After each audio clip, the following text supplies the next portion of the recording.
federal officials on Tuesday ended a moratorium imposed 3 years ago on funding research that alters germs to make them more lethal.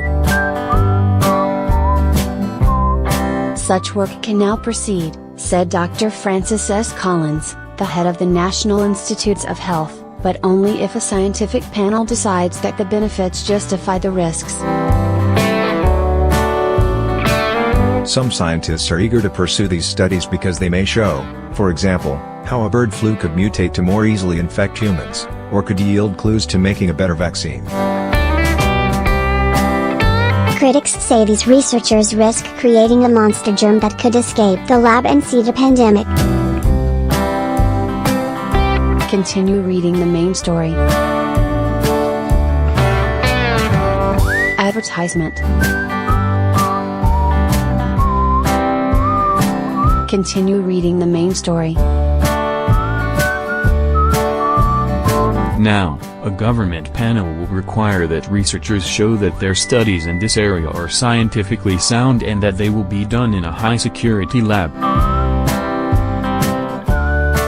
The pathogen to be modified must pose a serious health threat, and the work must produce knowledge, such as a vaccine, that would benefit humans. Finally, there must be no safer way to do the research. We see this as a rigorous policy, Dr. Collins said. We want to be sure we're doing this right. In October 2014, all federal funding was halted on efforts to make 3 viruses more dangerous: the flu virus, and those causing Middle East Respiratory Syndrome, MERS, and Severe Acute Respiratory Syndrome, SARS.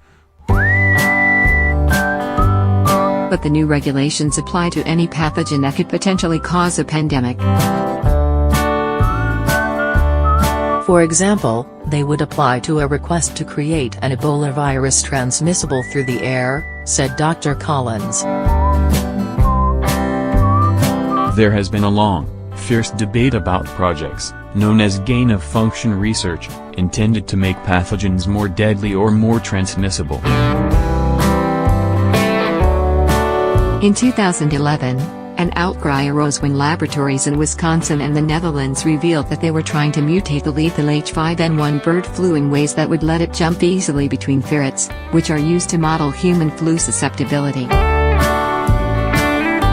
Tensions rose in 2014 after the Centers for Disease Control and Prevention accidentally exposed lab workers to anthrax and shipped a deadly flu virus to a laboratory that had asked for a benign strain.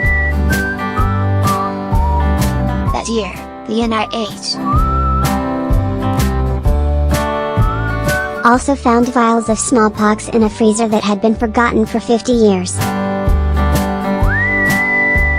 When the moratorium was imposed, it effectively halted 21 projects, Dr. Collins said. In the 3 years since, the N.I.H.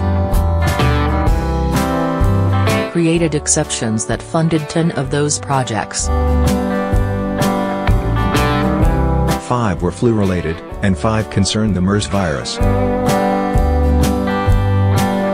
That virus is a coronavirus carried by camels that has infected about 2,100 people since it was discovered in 2012, and has killed about a third of them, according to the World Health Organization.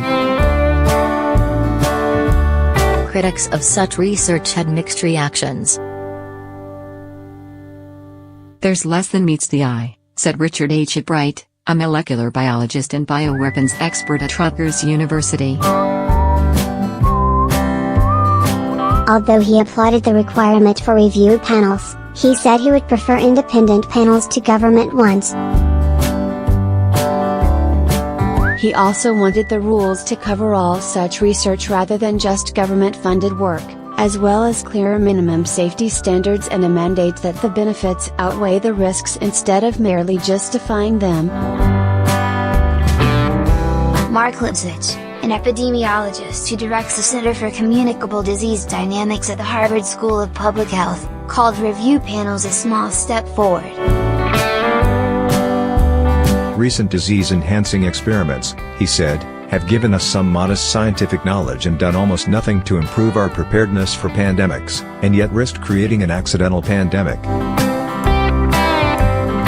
Therefore, he said, he hoped the panels would turn down such work. Michael T. Osterholm, director of the Center for Infectious Disease Research and Policy at the University of Minnesota, said he believed some laboratories could do such work safely, but wanted restrictions on what they could publish. If someone finds a way to make the Ebola virus more dangerous, I don't believe that should be available to anybody off the street who could use it for nefarious purposes, he said. Physicists long ago learned to distinguish between what can be publicly available and what's classified, he added, referring to nuclear weapons research. We want to keep some of this stuff on a need-to-know basis.